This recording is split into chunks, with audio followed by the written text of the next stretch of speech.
Del Evangelio según San Lucas. En aquel tiempo comenzó Jesús a decir en la sinagoga: Hoy se cumple esta escritura que acabáis de oír.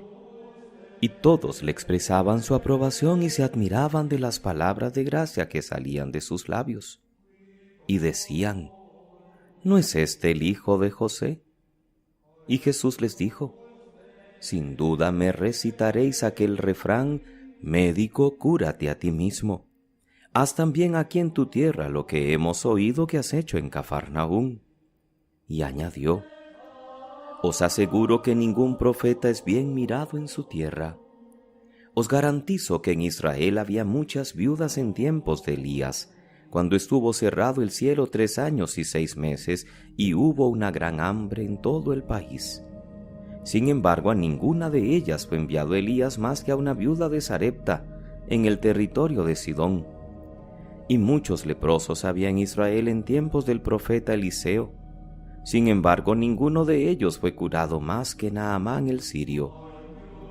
Al oír esto, todos en la sinagoga se pusieron furiosos y levantándose lo empujaron fuera del pueblo hasta un barranco del monte, en donde se alzaba su pueblo, con intención de despeñarlo. Pero Jesús se abrió paso entre ellos y se alejaba. Palabra del Señor. Gloria a ti, Señor Jesús. Es domingo 3 de febrero, queridos hermanos, domingo cuarto del tiempo ordinario. Hoy seguimos leyendo en el Evangelio la escena que empezábamos el domingo pasado con la primera homilía de Jesús en la sinagoga de su pueblo. Ahora tenemos la reacción no tan favorable al contenido de esa predicación. Por eso se prepara esa lectura con la de Jeremías en el Antiguo Testamento, un profeta discutido por demás y figura admirable de Cristo en su fidelidad a pesar de la violenta persecución de que es objeto. Jeremías fue un muchacho, no llegaba a 20 años cuando empezó su misión hacia el año 627 a.C. Dios lo sacó de la vida pacífica de su pueblo para constituirlo en voz profética que clamará contra la corrupción de su tiempo. Predicará contra la pérdida de la fe y las alianzas políticas inútiles y contraproducentes que sus gobernantes buscaban y que en definitiva les llevaron al destierro. Hoy leemos su vocación. Antes de formarte en el seno materno te elegí, te nombré profeta de los gentiles. Y ya le adelanta Dios que necesitará toda la ayuda divina. No les tengas miedo, lucharán contra ti, pero no te podrán, porque yo estoy contigo. Y el salmo que complementa la primera lectura, por eso subraya el tono de confianza del profeta que no se fía de sus fuerzas, sino de la ayuda de Dios. A ti, Señor, me acojo, sálvame. Tú mi roca, mi refugio, tú, Dios mío, fuiste mi esperanza. Por eso no se calla y cumple con admirable fidelidad su misión. El pasaje de Isaías en la sinagoga de Nazaret que escuchábamos la semana pasada, hoy es reafirmado por Jesús como profecía que se cumple, lo que significa que aquello que Isaías anunciaba como el futuro profeta de la buena noticia y el liberador de todos los males, ha llegado ya, y es Jesús. De allí el escándalo. Primero, la curiosidad y hasta admiración, pero luego el panorama cambia cuando los presentes oyen decir por qué no puede hacer milagros en Nazaret, porque no tienen fe. Ningún profeta es bien mirado en su tierra. Claro que no les debió gustar nada que aludiera a la viuda y al general extranjeros que recibieron favores de Dios en tiempos de Elías o Eliseo, dejando en evidencia la poca fe del pueblo judío. Y la reacción violenta es empujarlo fuera del pueblo con intención de despeñarlo. Apenas ha iniciado su acción pública en la sinagoga de Nazaret y ya empieza la gente a sentirse incómoda por la predicación de Jesús.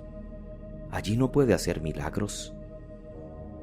Los paisanos no son capaces de comprender que este no es un simple carpintero, que no es simplemente el hijo de José como muy fácilmente algunos afirman. Allí Jesús no cura, no hace milagros, no puede hacer nada, porque un milagro es respuesta a la fe de la persona, no es algo que Dios hace para suscitar la fe en una persona. Podríamos decir que hoy vemos el primer fracaso de Jesús y vendrán otros antes de acabar con la cruz. Y es lo que ya el anciano Simeón le había dicho a María en la presentación del templo, que precisamente hemos celebrado el día de ayer durante todo el día. Este niño está destinado a ser como bandera discutida. Esta será una constante que acompaña a los profetas, pero a los auténticos, ya desde el Antiguo Testamento y hasta los presentes tiempos. Los falsos profetas son los que dicen lo que la gente quiere oír, y sobre todo los que halagan el oído de los poderosos y rapidito prosperan. Pero los verdaderos profetas son los incómodos, los que provocan una reacción en contra cuando en su predicación tocan temas candentes, poniendo el dedo en la llaga de alguna injusticia o alguna situación de infidelidad por parte del pueblo. Por eso Jeremías es el prototipo de un profeta que tiene que luchar contra corriente, en una sociedad que no le quiere hacer caso ni en sus llamadas a la conversión religiosa, ni en sus avisos respecto a la postura a tomar respecto a los ejércitos del norte, pero que se mantiene fiel a la llamada de Dios y no deja de proclamar su mensaje. También nosotros tenemos que ser cristianos de testimonio en tiempos difíciles. No solo el Papa, no solo los obispos, todos los bautizados. Seguramente también nos tocará ser rechazados en nuestra propia tierra, en nuestra propia familia, en el trabajo, con los que normalmente nos relacionamos, que mientras sigamos su juego, mientras les riamos sus situaciones, a veces contrarias hasta la vida de fe, no va a haber dificultades. Pero en cuanto digamos, en cuanto expresemos, señalemos o invitemos, entonces vendrán las dificultades, porque nos van a eliminar de grupos, ya no nos saludarán, nos señalarán, nos criticarán y hasta planearán cómo hacernos a un lado. No perdamos los ánimos. Nuestra misión es ser testigos de los valores de Cristo en el mundo que no quiere cambiar, que quiere ser tinieblas antes que luz. No les tengas miedo, decía Dios al profeta. Yo te mando, yo estoy contigo. Creámoslo, porque también a nosotros nos dice el Señor lo mismo. Y si Jeremías y Jesús no callaron, a pesar de la oposición, a pesar de todo lo que se hace para eliminarlos, nosotros tampoco debemos callar, ni desanimarnos. Jesús abrió paso y siguió su camino, continuó con valentía hasta el final su misión mesiánica. Nosotros también debemos continuar a pesar de tantas adversidades y dificultades. Que pasen muy feliz domingo, queridos hermanos.